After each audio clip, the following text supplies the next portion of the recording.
પણ નિશાબેન તમારે કેમના લગ્નમાં જાવું? એટલા વાળ હતા, એટલા. હે? નીચે કિચન ગાર્ડન અમારું. Kitchen garden. અરે હા મને બેન સેલિબ્રિટી અમને ભાખરી બનાવે. અરે અમને એક્ચ્યુઅલી માં રોટલા જ આવડે, કોઈ દી આ ભાખરી અમે કોઈ દી ખાધી નથી. જય દ્વારકાધીશ. તો કેમ છો બધા? મજામાં ને? આ બ્લોગ કેમ આવે એ તો નથી ખબર, અડધેથી ને વચ્ચેથી આવવાનું કે પહેલાથી સ્ટાર્ટ થાય, બરાબર? તો આપણે હમણાં હે ને લગ્ન ગાળામાં ને એમાં બધામાં પડ્યા હે, બરાબર ને? આજે આપણે આવ્યા હઈ ખાસ એવા આપણા મિત્ર જોડે એના ઘરે આવ્યા હઈ, અને ઘરે નથી પણ એનું પાર્લર છે. એના પાર્લર વિશે આપણે થોડીક એક ક્લિપ લેશું, એના વિશે કહેશે, બરાબર? ખાસિયત હું હે બધું, બરાબર ને? આપણે જો વાળ મસ્તના સ્ટ્રેટ કરી દીધા હે, આપણે હેર કટિંગ તો કરાવી લીધું હતું, અને થોડાક ઘણા હેર કટિંગ કરાવ્યા હે, અને તમને એનું ઘર દેખાડો. અહીંયા તો ને ઘરમાં અહીંયા તમને મજા આવે, કેમ કે અમે ફ્રેન્ડ હોય ને, આપણે ફ્રેન્ડ મજા, મારાથી ઉંમરમાં મોટા હે પણ આમ જસ્ટ ફ્રેન્ડ હે, બરાબર ને? હાય જય શ્રી કૃષ્ણ. કેમ છો બધાને? જોરથી બોલો, આપણે કેમ વાતો કરતા હતા એમ બોલો. હાય જય શ્રી કૃષ્ણ. કેમ છો બધા? મજામાં? વાહ. અને આપણે જો નિશાબેન હેર સ્ટ્રેટ કરે હે. અરે પણ નિશાબેન તમારે કેમના લગ્નમાં જાવું? જાવું એમ તમે દ્વારકા જવાનું હે નહીં? એટલે અમારે હે ને બ્લોગ પાછળ આવી એટલે તમને બધાને ખબર જ પડી. હા, મારે ભેગું આવવું છે, લઈ જાશો? મારે ભેગું આવવું છે, લઈ જાશો? તમારે આવવાનું જ હતું, તમે જ નથી આવતા. આ વખતે નહીં, હા, નેક્સ્ટ ટાઈમ ડન. વાહ. નેક્સ્ટ આપણે ટાઈમ ટ્રીટ મારવી. એટલે અમારે બધાને ભેરું જવાનું હતું ગ્રુપમાં, પણ હે ને થોડું કામકાજ આવી ગયું હોય ને એના લીધે નથી આવતા. અમે જ અહીં છે દ્વારકા હું હોય ને તમને વ્લોગમાં ધીરે ધીરે ખબર પડી જશે ઓલરેડી. પહેલા જ ખબર પડી જાય. અને જે આપણા વાળ કેટલા બધા કટિંગ કરીને નાખ્યા હે, હાવના એટલા વાળ હતા, એટલા હે એટલા કટિંગ કરના. હા હો, રહેવા દ્યો. જો એટલા વાળ હતા એટલા કટિંગ કર્યા, અને થોડાક હે ને સ્ટાઇલિશ કરી દીધા હે પેલા વાળ કરતા. જો અહીંથી થોડાક કટિંગ કર્યા હે, લેયર કટ જેવા. અને હવે આપણે હે ને રોટલા કરવાના, કેમ કે આ મેડમને તો ટાઈમ છે નહીં એકચ્યુઅલીમાં. અને અમાર બકાલું જોવા જતો શીતલબેન હમણાં ઉપર લઈ જશે. હા. મારે અહીંયા થોડુંક આ બકાલું ખંભાળિયામાં પાર્લર છે. કયું પાર્લર? કુંજા. ઓકે, એને વિશે તો આપણે પછી કહેવાના જ છે, પણ અત્યારે એને ઘરની ઉપર ફાર્મિંગ એટલે બધું ઓલું હું કર્યું હે, બકાલું આવ્યું હે. જરાક હે ને એની છોકરીને બોલાવી દઈએ, એક નાની બેબી. આપણે હાય. જા હે ને આપણે બધાને અહીંયા શું દેખાડશે તમારું નાનું એવું ખેતર કે ગાર્ડન? હે, નીચે કિચન ગાર્ડન અમારું. Kitchen garden. અરે પણ વાહ. કેટલા સ્ટાન્ડર્ડમાં પણ? 7મામાં. વાહ, સરસ. 7મા ધોરણમાં ભણે છે. અને નાના એવું ગાર્ડન છે ને, આજે આપણા ઘરે રોટલા ને શાક ને કરવાનું છે. કે આજે તારા હાથના મારે રોટલા ખાવા, કાંઈ બ્લોગમાં રોટલા જોતા હોય ને આપણે ગામડે કરતા હોય કે આજકાલ તમે રોટલા બનાવો ને. આપણે હે ને મેન ફેન પણ છે, સબસ્ક્રાઈબર છે ને ફ્રેન્ડ છે. અમે લગભગ 1.5 મહિનાથી અમે ઓળખી છે એમ. એકદમ વ્યવસ્થિત, બહુ જોરદાર માણસ છે. તમારા મમ્મીને વખાણ કરવું હું? તમને મમ્મી મારે હેરાન કરે કે નહીં? ના હેરાન થોડા કરે. ના કરે, મજા આવે. હા. હાલો, જો આ બધો રીંગણા એમ કહેતા હતા કાલે જી કે ઉતારી લીધા, તો એ છે ને ઉતારવા પડશે હજી. જો આ બે છે, એક અહીંયા હે. અરે પણ વાહ. મોટું એરિયો પાસ. અહીંયા ભીંડા હે. આર્યું.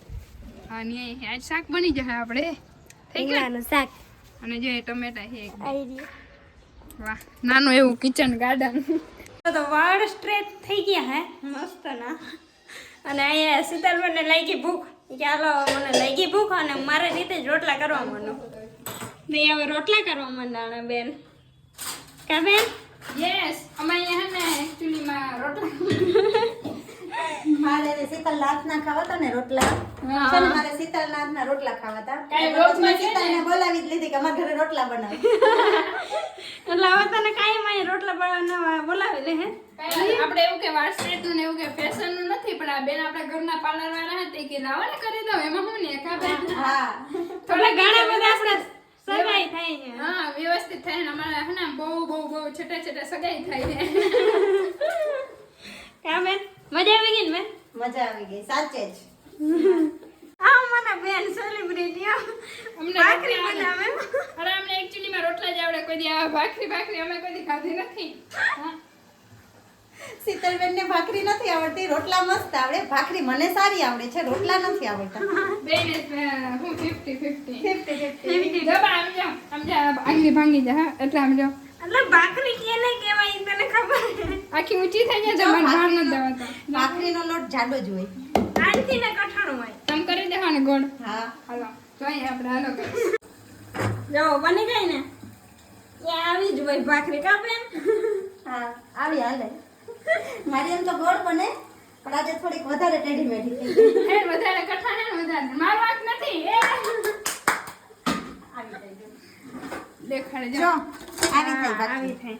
તાતા પણ હે ને વધારે થોડો કઠણ કઠણ થઈ ગયો શાક બની હાલો તો હવે જમવાનું બની જાય ને એટલે ડાયરેક્ટ ખાઈ લે ને હજી અમારે ઘણું બધું કામ છે એટલે એમાં આજે જવાનું હે પછી મળીએ.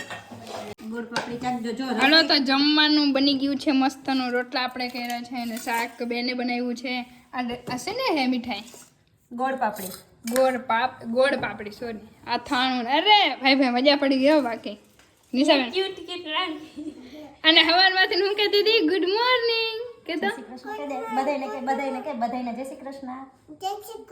અરે પણ અને આ બેને જો આજે હે ને થોડાક બીમાર થઈ ગયા માથું દુખે નહીં અને આજે અમને બધાને મજા આવી ગઈ છે પાર્ટી જોરદારની થઈ ગઈ બચ્ચોની મોટાની ઝીંકાની નાનાની નહીં હાલો જમી લે ફટાફટ આપણે ચાલો તો જો અહીંયા આપણે જમી લીધું અને ઘણી વાર વાતું ચીતું કરી લગભગ 2-3 વાગી ગયા બરાબર હવે આપણે મોડું થાય છે દાદાએ ઉતાંબર કર્યા હવે દાદામાં બહાર આવી ગયા તેડવા માટે અને આપણે હે ને બેનને કહી દઈએ બાય બાય અને આ તમારા પાર્લર વિશે થોડુંક ઇન્ટ્રોડક્શન આપી દો. મારું પાર્લર છે કુંજા પાર્લર. મારા પાર્લરનું નામ છે બરાબર અને હરસિદ્ધિનગરમાં છે. અને બીજું એક ઈ છે કે અનાથ દીકરીઓ જે હોય છે ને મમ્મી પપ્પા ના હોય ને એ છોકરીઓને હું ફ્રીમાં રેડી કરું છું.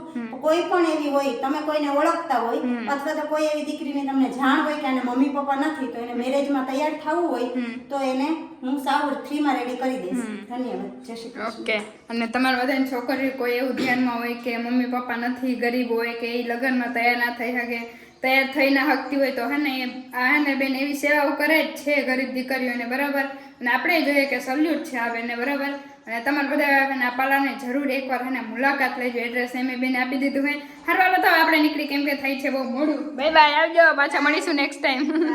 તો જો તમને કોન્ટેક્ટ નંબર નીચે એને રાખી દો ને કોઈને જરૂર પડે કામ હોય ને તો નીચે કોન્ટેક્ટ નંબરમાં જરાક ફોન કરજો બરાબર.